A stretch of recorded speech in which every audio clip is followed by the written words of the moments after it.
समस्त जागरूक माताएं बहनें जो आज अपने और आने वाले पीढ़ियों के हक और अधिकार के लिए आज ये जयस्तंभ चौराहे पर रोड में हम बैठे हुए हैं। और जैसे कि सबको मालूम है, आज भारत बंद है। आप कल्पना करिए कि कोई छोटे से दुकान बंद होता है तो कितना प्रभावित होता है। आज भारत पूरा बंद है। ये बहुत बड़ी बात है। क्यों भारत बंद है और क्यों भारत बंद किया गया? आज भारत के मूल निवासी, उनकी आने वाले पीढ़ी के लिए जो बाबा अंबेडकर साहब ने जो कानून बनाए हैं और उन कानून के तहत उन्हें आरक्षण प्रदान किए हैं, आज उन आरक्षण पर कुठाराघात प्रहार हुआ है, जिससे हम जागरूक माताएं बहनें यहाँ पर आज उपस्थित हुए हैं। तो मैं बताना चाहूँगा कि कोई भी बंटवारा तब तक सही ढंग से नहीं हो सकेगा जब तक उसकी आंकड़ा या उसकी संख्या हमें मालूम नहीं हो। हमारे केंद्र सरकार हर 10 वर्ष में जनगणना होती है, लेकिन 2011 के बाद आज 2024 हो गया, अर्थात 13 साल हो रहा है, जनगणना आज तक नहीं हुई, जिसके कारण लोगों को उनके संख्या के आधार पर उनका हक और अधिकार नहीं मिल रहा है। यदि सबका हक और अधिकार सबको संतोषजनक और कानून सम्मत मिले तो कोई आवाज उठाएगा नहीं, और हमें भी इस तरह ये रोड में आकर बैठने की भी आवश्यकता नहीं होती।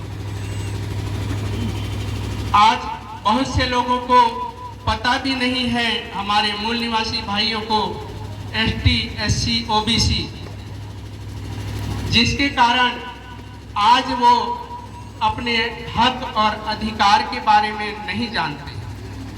जैसे हम सबको पता है कि घर में 7 लोग हैं तो 7 लोगों के लिए खाना बनेगा।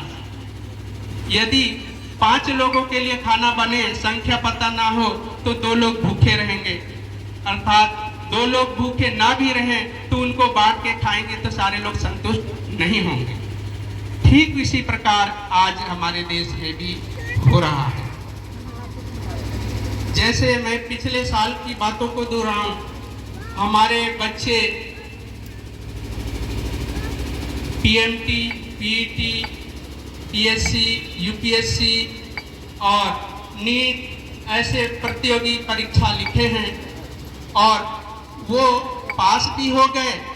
कॉलेज में, दफ्तरों में दाखिला होना था, लेकिन कहीं ना कहीं रोस्टर प्रणाली जो है 50% से ज़्यादा ना हो, इसके लिए वो हाई कोर्ट के द्वारा खारिज कर दिया गया, जिससे हमारे बच्चे पीएमटी, पीईटी और नीट जैसे परीक्षा, यूपीएससी जैसे परीक्षाओं में पास होकर के भी वो अपने कॉलेज और नौकरी ज्वाइन नहीं कर सके।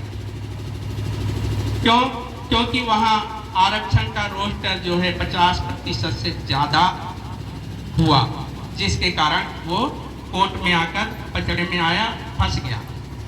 लेकिन सर्व आदिवासी समाज के द्वारा पिछले छत्तीसगढ़ शासन को इस संबंध में दबाव बनाया गया और दबाव बना करके कहीं न कहीं वो दबाव में आकर के उस कानून को पुनः बना करके अध्यादेश ला करके वो कोर्ट तक गए और कोर्ट ने जो बनाए थे उस कानून को सही ठहराते हुए उस रोस्टर को वापस छत्तीसगढ़ भेजा।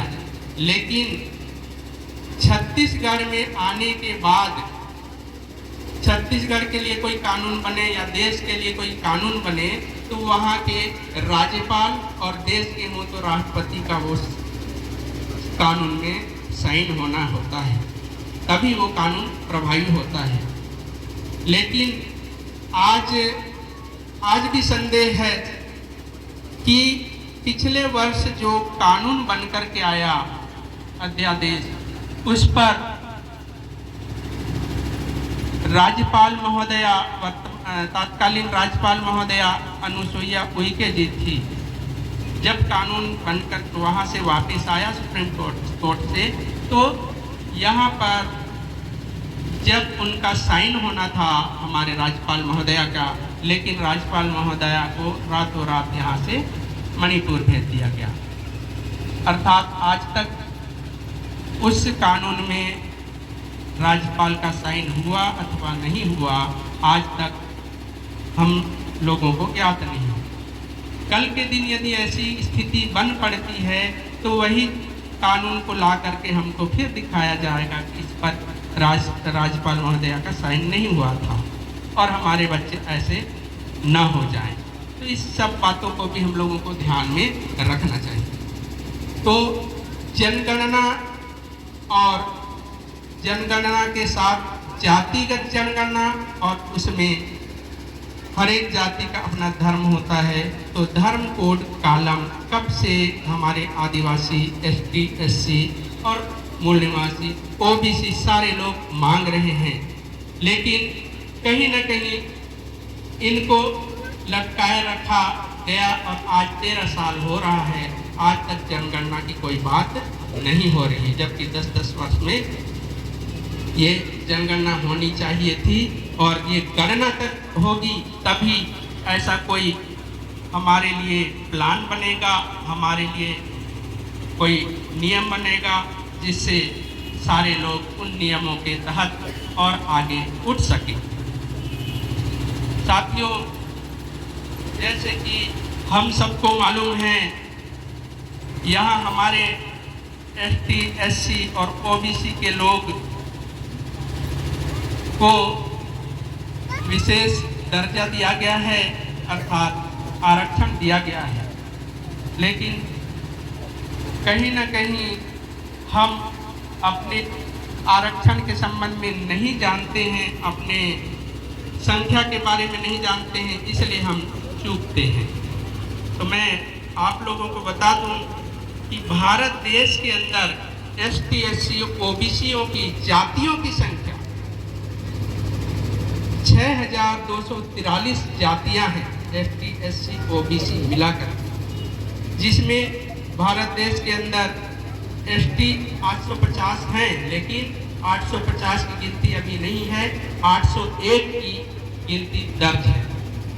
एससी समुदाय में 1703 जातियां हैं और ओबीसी समाज में 3739 जातियां हैं। ये सारे मिला दिया जाए तो 6243 जातियां जो अंकित हैं भारत देश के अंदर, ये आ जाए। और हम सब जानते हैं पूरे देश में एसटी वर्ग को 7.5%, एससी वर्ग को 15% आरक्षण और ओबीसी वर्ग को 27% आरक्षण मिला।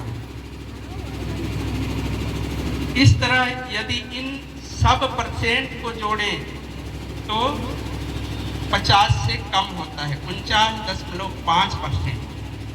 लेकिन इसके अलावा भी एक कोटा है जो हमारे पूर्व मित्र यहाँ उसके बारे में बता रहे थे, EWS, इकोनॉमिक वीकर सिस्टम, अर्थात आर्थिक रूप से कमजोर वर्गों के लिए आरक्षण, जिसमें कि एसटी, एससी, ओबीसी वर्ग के लोग नहीं आते।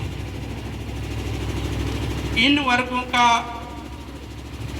आरक्षण 10% दिया गया है, जबकि उनकी जनसंख्या देश के अंदर 3.5% है और आरक्षण उन्हें 10% दिया गया। अर्थात पूरे देश का देखें तो 49.5% तो पहले है एसटी, ओबीसी की आरक्षण संख्या प्रतिशत, अब उसमें 10 मिला दिया जाए तो 59.5% हो जाता है। फिर भी यहाँ रोस्टर प्रणाली को तवज्जो नहीं दिया गया। जैसे कि पिछले बार हमारे छत्तीसगढ़ में ये रोस्टर प्रणाली के तहत हमारे कई बच्चे पीएमटी, पीईटी, पीएससी परीक्षा में क्वालिफाई करके भी वो घर में बैठ गए। ये बहुत दुख की बात है और आज तक भी वो हमें पता नहीं।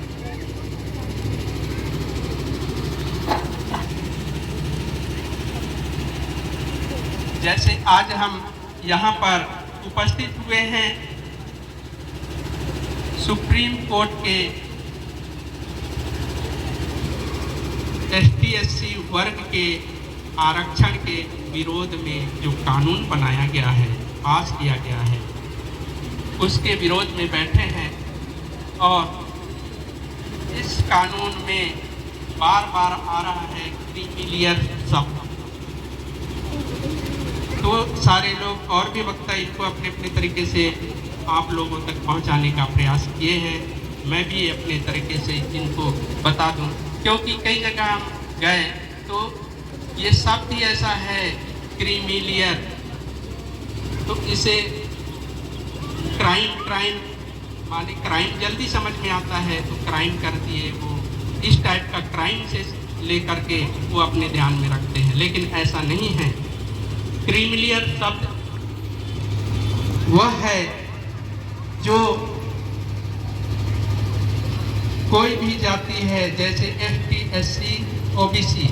OBC वर्ग को 1992-93 में ही क्रीमिलियर का कानून उन पर लागू कर दिया। और आज मैं ये कहना चाहूँगा सरकार से कि क्या 1992-93 में हमारे OBC वर्ग के ऊपर क्रीमिलियर का कानून लागू किया, आज वो OBC वर्ग के हमारे भाई क्या कितने विकसित कर गए आर्थिक, सामाजिक और नैतिक रूप से, शैक्षणिक रूप से। यदि वो बहुत विकास कर लिए तो वो औरों पर भी लागू किया जाना चाहिए था, लेकिन ऐसा हुआ नहीं। फिर भी आज हमारे ST/SC वर्ग के बीच ये वर्गीकरण जबरन किया जा रहा है, जो हमें किसी भी कीमत पर मान्य नहीं है। क्रीमिलियर ठीक ऐसे ही है, ऐसे चीज है जैसे यहाँ पर मैं बता दूं, चना रखा हुआ है और वो चना को हमारे बीच में खाने के लिए दिया गया है। कैसे लोगों को? जिनकी दांत नहीं है उनको खाने दिया गया है, ऐसे समझ। क्यों?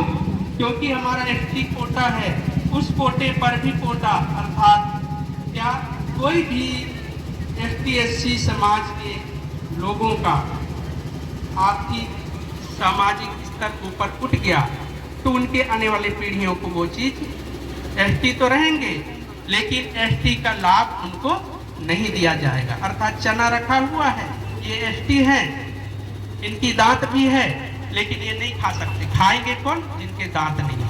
अर्थात चना भी रह जाए और उनको चना भी ना मिले जो खाना चाहते हैं। इस टाइप का हम इसे समझ सकते हैं। और ये क्रीमिलियर जब लागू हो जाएगा, या EWS जिनको अभी हम बता रहे थे, उस पर आर्थिक बंदिश भी है। आर्थिक आय 8 लाख रुपए के अंदर वार्षिक आय होनी चाहिए, जबकि हमारे ऊपर आज आर्थिक आय 2.5 लाख से ऊपर ना हो, तभी हम गरीबी रेखा में रह सकते हैं। जबकि वो 8 लाख से ऊपर ना जाए, अर्थात 7,999 रुपए वार्षिक आय उनका है, तब तक वो गरीबी रेखा में आ सकेंगे क्रीमिलियर वाले। ऐसा इनने ये क्राइटेरिया बनाया, ये एक रेखा खींचा है। तो इन्हीं के साथ मैं अपने वाणी को विराम देता हूँ। आप लोगों ने यहाँ अपने ऐसे समय जिसको किसान बहुत कीमती समय कहता है, और यहाँ बहुत से किसान वर्ग के लोग यहाँ उपस्थित हुए हैं। और ऐसे जागरूक माताएं बहनें जो अपने हक और अधिकार जब होता है तो घर छोड़ करके रोड में उस हक और अधिकार की लड़ाई लड़ने के लिए उपस्थित हुए हैं। ऐसे माता पिता भाई बहनों को मैं पुनः प्रणाम करते हुए मैं अपना वाणी विराम करता हूँ। जय जोहार।